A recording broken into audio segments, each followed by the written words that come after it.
ब्रह्मा गुरु विष्णु गुरुदेवो महेश्वर गुरु साक्षात् परब्रह्म तस्मै श्री गुरुवे नमः।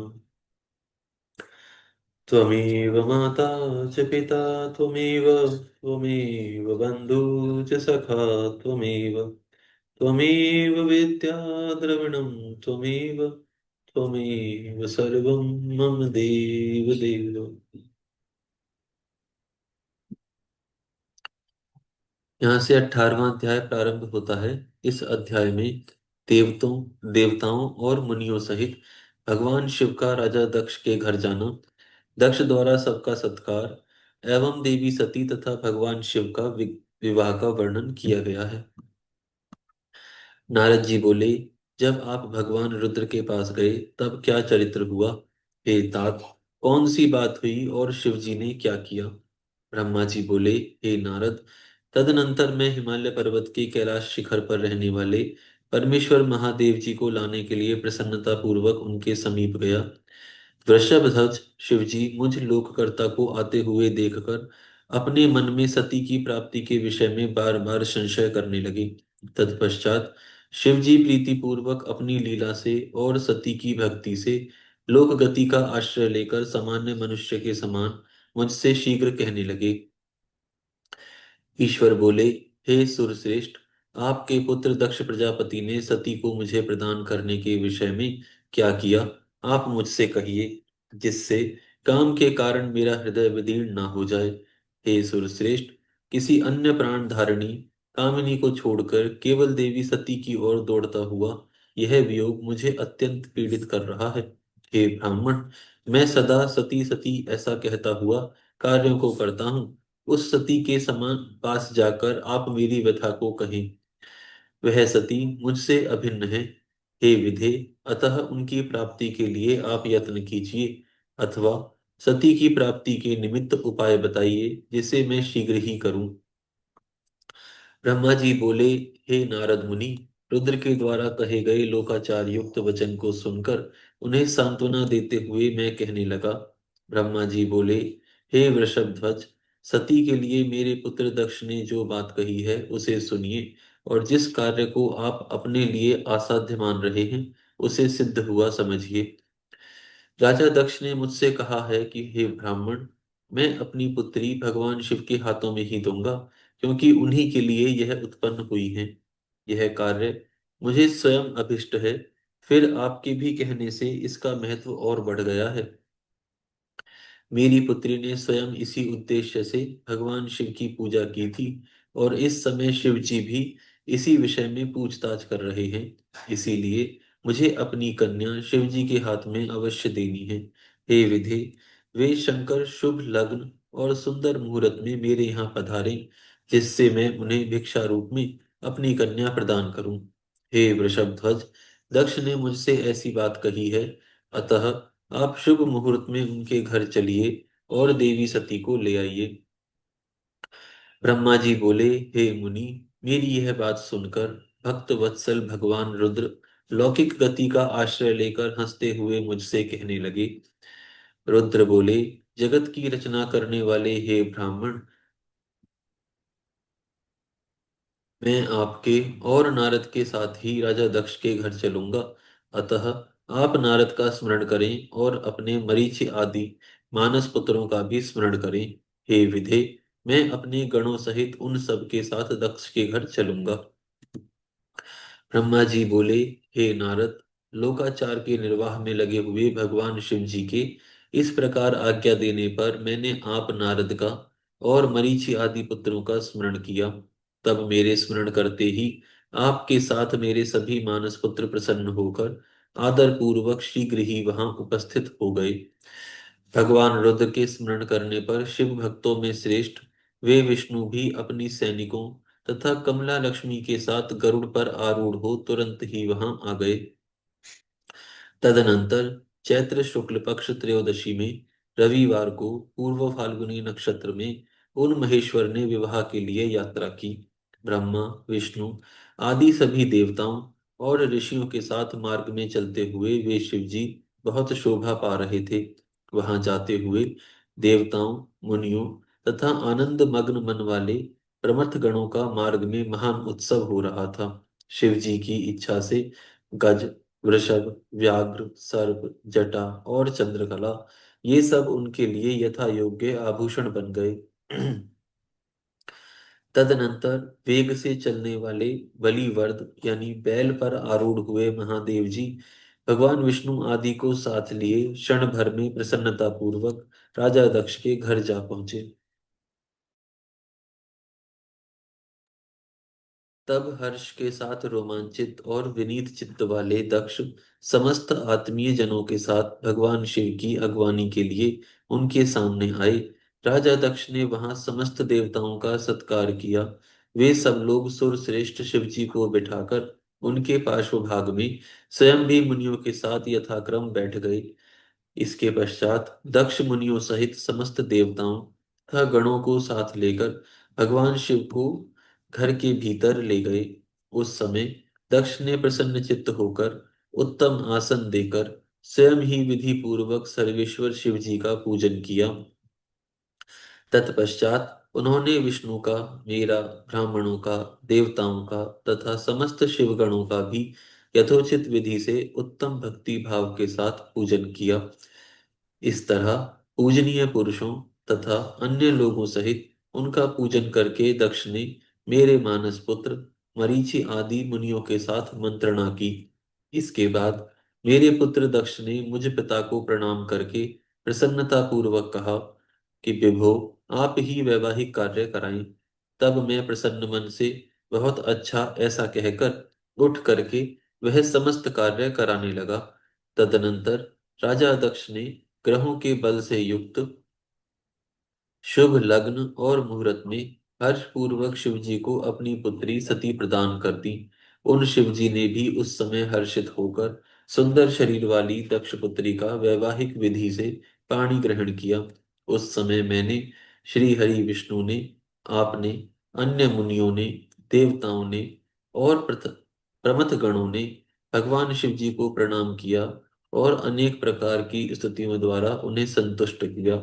उस समय नाच गाने के साथ महान उत्सव हुआ और समस्त देवताओं तथा मुनिगण परम आनंदित हुए। इस प्रकार मेरे पुत्र दक्ष शिव जी को पुत्री प्रदान करके कृतार्थ हो गए। शिवा और शिव प्रसन्न हुए तथा सब कुछ मंगलमय हो गया। यहाँ पर यह अध्याय समाप्त होता है। यहाँ से 19वां अध्याय प्रारंभ होता है। इस अध्याय में भगवान शिव का देवी सती के साथ विवाह, विवाह के समय शंभु की माया से ब्रह्मा जी का मोहित होना और भगवान विष्णु द्वारा शिव तत्व का निरूपण का वर्णन किया गया है। ब्रह्मा जी बोले, हे नारद, इस प्रकार कन्यादान कर दक्ष ने भगवान शंकर को अनेक प्रकार के उपहार दिए और ब्राह्मणों को भी बहुत सा धन दिया। उसके बाद लक्ष्मी सहित भगवान विष्णु शंभु के पास जाकर हाथ जोड़कर खड़े होकर यह कहने लगे। भगवान विष्णु बोले, हे देवदेव, हे महादेव, हे करुणा सागर, हे प्रभु, हे तात, आप संपूर्ण जगत के पिता हैं और ये देवी सती अखिल संसार की माता हैं। आप दोनों सत्पुरुषों के कल्याण तथा दुष्टों के दमन के लिए सदा लीला पूर्वक अवतार ग्रहण करते हैं। यह सनातन श्रुति है। हे हर, आप चिकने नीले अंजन के समान शोभा वाली देवी सती के साथ उसी प्रकार शोभा पा रहे हैं जैसे मैं उसके विपरीत देवी लक्ष्मी के साथ शोभा पा रहा हूँ। सती नीलवर्णा और आप गौरवर्ण हैं। उसके विपरीत मैं नीलवर्ण और लक्ष्मी गौरवर्ण है। हे शंभु, आप इन सती के साथ रहकर देवताओं की और सज्जन मनुष्यों की रक्षा कीजिए, जिससे संसारी जनों का सदा कल्याण होता रहे। हे सर्वभूतेश, हे प्रभु, इन सती को देखकर अथवा इनके विषय में सुनकर जो कामना युक्त हो उसका आप वध कीजिए, यह मेरी प्रार्थना है। ब्रह्मा जी बोले। भगवान विष्णु का यह वचन सुनकर सर्वज्ञ परमेश्वर ने मधुसूदन से हंसकर कहा कि ऐसा ही होगा। हे मुनीश्वर, उसके बाद भगवान विष्णु अपने स्थान पर आकर स्थित हो गए। उन्होंने उत्सव कराया और उस चरित्र को गुप्त ही रखा। तत्पश्चात मैं देवी सती के पास जाकर गुह्य सूत्र में वर्णित विधि के अनुसार सारा अग्नि कार्य विधान के साथ विस्तार पूर्वक करने लगा। इसके बाद शिवा और शिव ने प्रसन्न होकर मुझ आचार्य और द्विजों की आज्ञा से विधि पूर्वक अग्नि की प्रदक्षिणा की।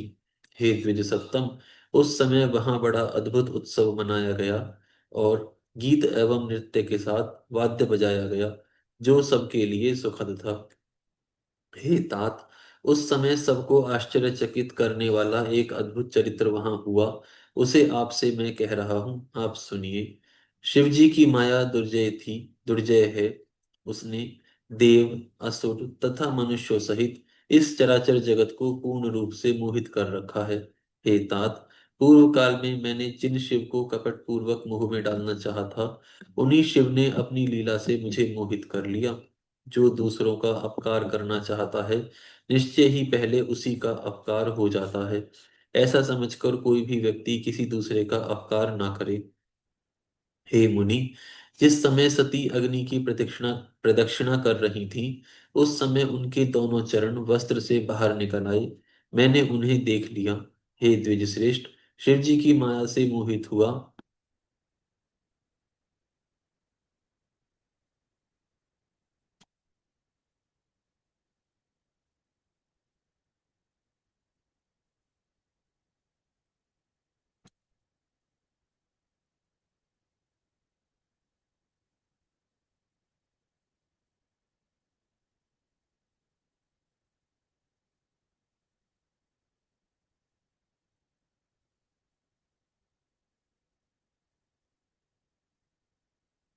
तब मुझे देवी सती का मुख देखने की इच्छा हुई, तो एक अत्यंत सुंदर उपाय सोचते हुए मैंने अग्नि में बहुत सी गीली लकड़ी डालकर घोर धुआं उत्पन्न कर दिया और उस धूम युक्त अग्नि में घृत की थोड़ी थोड़ी आहुति देने लगा।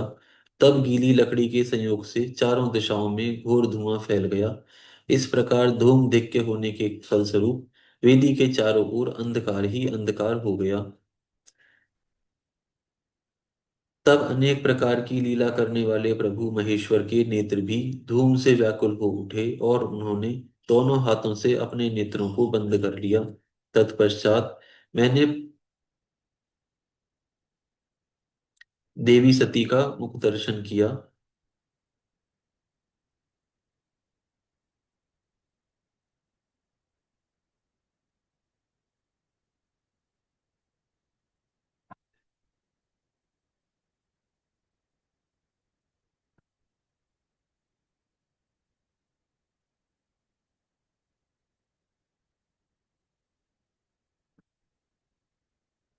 ठीक है, मैं इसे शॉर्ट में सुना देता हूँ। तो जिस तरीके से जब ब्रह्मा जी, जब पहली बार कामदेव का जन्म हुआ था, उस समय वो काम से व्याकुल थे। तो विवाह के मंत्र पढ़ते समय भी ब्रह्मा जी को काम से व्याकुल हो गए। तो उस समय उस भावना की वजह से भगवान शिव रुष्ट हुए और उसी भावना की वजह से भगवान ब्रह्मा ने अग्नि के अंदर गीली लकड़ी और इस तरीके से किया जिससे चारों तरफ धुआं हो जाए और उन्हें कोई देख ना सके। परंतु क्योंकि रुद्र भगवान सर्वव्यापक हैं, तो उन्होंने उनको देख लिया और उस समय उन्होंने अपना शूल उठाया और ब्रह्मा जी को मारने का प्रयास किया। उस समय फिर जब उन्होंने मारने का प्रयास किया तो सब तरफ हाहाकार मच गया। उससे आगे का मैं पढ़ना शुरू करता हूँ। देवगण बोले, हे देवदेव, हे महादेव, हे शरणागत वत्सल, हे ईश, आप ब्रह्मा जी की रक्षा कीजिए। हे महेश्वर, कृपा कीजिए। हे महेश, आप इस संसार के पिता हैं तथा देवी सती जगत की माता कही गई हैं। हे सुर प्रभु, विष्णु ब्रह्मा आदि सभी देवगण आपके दास हैं। आपकी आकृति तथा लीला अद्भुत है। हे प्रभु, आपकी माया भी अद्भुत है। हे ईश्वर, उनसे आपकी भक्ति से रहित सभी को मोहित कर लिया है। ब्रह्मा जी बोले, इस प्रकार दुखित देवता तथा मुनि क्रोध में भरे हुए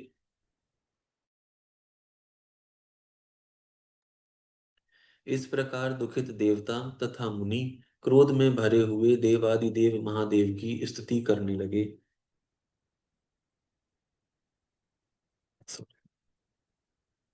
दक्ष प्रजापति ने शंकित होकर वहां पहुंचकर दोनों हाथ उठाकर, ऐसा मत कीजिए, ऐसा मत कीजिए। ऐसा कहते हुए शिव जी के आगे उन्हें ऐसा करने से रोका। तब शिव जी अपने आगे राजा दक्ष को आया हुआ देखकर भगवान विष्णु की प्रार्थना का स्मरण करते हुए इस प्रकार का अप्रिय वचन कहने लगे। महेश्वर बोले, हे प्रजापति, मेरा महान भक्त विष्णु ने उस समय जैसा कहा था मैंने वही करना स्वीकार भी किया था। विष्णु जी ने कहा था कि हे प्रभु,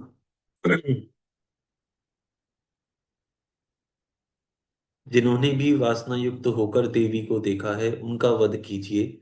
अब मैं ब्रह्मा का वध करके विष्णु के वचन को सत्य करता हूँ। ब्रह्मा जी ने इसीलिए अपराधी ब्रह्मा का वध मैं अवश्य करूंगा। ब्रह्मा जी बोले,